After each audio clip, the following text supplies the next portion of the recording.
Por causa da baixa umidade, 9 estados do país estão sob alerta. Pois é, e os médicos falam que a maior preocupação é com o caso de alergia respiratória, como bronquite e asma.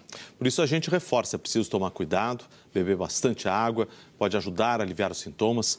E para nos dizer exatamente o que a gente precisa fazer para cuidar da saúde, cuidar da nossa garganta, nós temos um convidado hoje, o otorrinolaringologista Gilberto Ulson Pizarro. Doutor, bom dia. Basicamente, que cuidados nós precisamos ter para poder enfrentar essa situação que eu não me lembro da minha vida de ter enfrentado? Pois é. Bom dia, doutor. Bom dia, Kovalik. Obrigado ao Hora 1 aí pela oportunidade, de estar esclarecendo. O nosso nariz, ele é feito para filtrar o ar, para umidificar esse ar e para que a gente consiga estabelecer a temperatura do ar.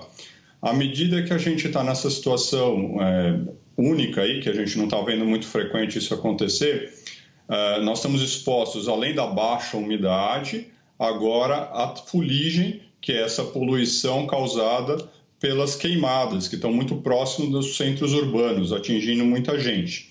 O que a gente percebe é que o nariz precisa de 60%, 80% de umidade do ar para respirar direitinho.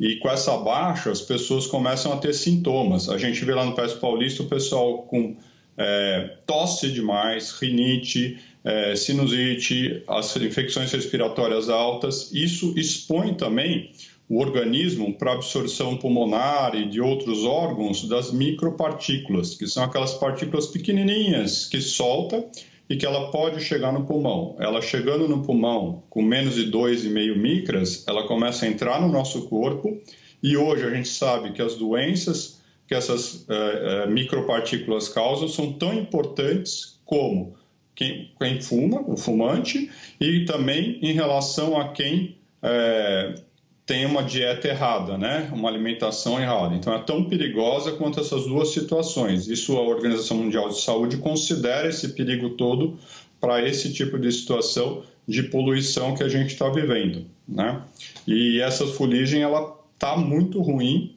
porque a gente está com a queimada muito próxima. Doutor Gilberto, e o que a gente faz?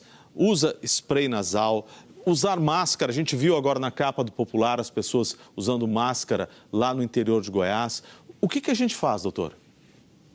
A primeira coisa é a hidratação do corpo, a hidratação através de tomar líquido, Isso é muito importante.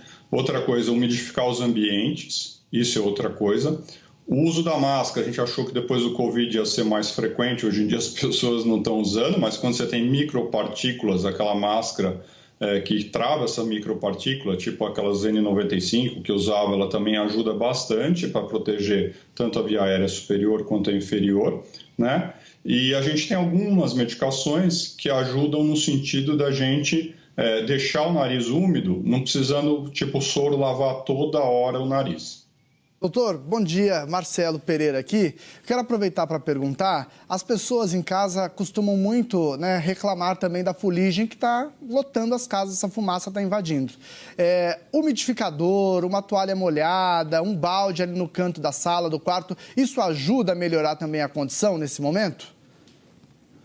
Bom dia, Marcelo. Ajuda muito, Na verdade, a gente tem que umidificar. A gente pode fazer as umidificações mais simples, que na verdade não é o balde d'água, Você tem que pôr uma bandejinha, você tem que ter uma superfície grande com fio d'água, Você lembra de Brasília, que aqueles lagos são rasos. Por quê? Aquela água tem que evaporar. Então, quando a pessoa põe um balde d'água, não é muito legal. Ela tem que pôr um fio d'água, ela pega a toalha do banho, que ela já molhou, ela deixando no quarto, isso ajuda muito também. E se tiver umidificador, é melhor. A gente tem aqueles umidificadores que você regula, numa posição que ele não deixa as coisas molhadas, e a gente tem até umidificadores que eles veem a umidade do ar. Esses eu aconselho a botar em 70%, aí a pessoa deixa o próprio umidificador, ele vai ligar e desligar de acordo com a umidade. E, doutor, eu sei que muitas vezes a gente tosse, o senhor mesmo descreveu esses sintomas. Em que momentos a gente tem que procurar assistência médica, tem que ir para um hospital? Que situação a gente deve procurar? A gente tem as populações que mais sofrem com isso, que são os idosos, São as crianças, são as gestantes e hoje em dia principalmente quem está em combate direto com fogo, que são os bombeiros, Então, essa população a gente fica mais atenta. A tosse persistente, está com mais de 3 dias, começou o nariz com muita coriza, dificuldades respiratórias, tipo falta de ar mesmo, a pessoa com a respiração mais curta, mais frequente, ou o nariz muito obstruído, já é para procurar. Porque à medida que você vai deixando essa situação ela vai piorando. E aí, se você deixar essa pessoa com essa piora, ela vai evoluir. Aí para asma, para bronquite, para alterações cardíacas, ela vai fazendo com que o organismo seja sobrecarregado nessa situação, né? Então é importante que ela sentiu esses sintomas mais de 2, 3 dias, ou esse sintoma está muito forte, deixando um mal-estar respiratório, cansado para andar, cansado para falar, aí ela já tem que procurar uma assistência médica. Se ela já tem uma doença de base, eu já tenho rinite, o ideal é você deixar tratar dessa sua rinite agora, né? Não é esperar ficar ruim para depois você ver o que vai fazer, senão você vai entrar nessa situação de desconforto muito mais rápido. Tá certo. Muito obrigado. Interessante ver que no finalzinho até o doutor Gilberto estava sofrendo ali com a falta de água, com a falta de umidade. Tá seco para todo mundo. O médico também sofre. Muito bem. Muito obrigado pelas dicas muito importantes nesse momento. Um bom dia. Seja sempre bem-vindo aqui no Hora 1. Abraço, doutor Gilberto.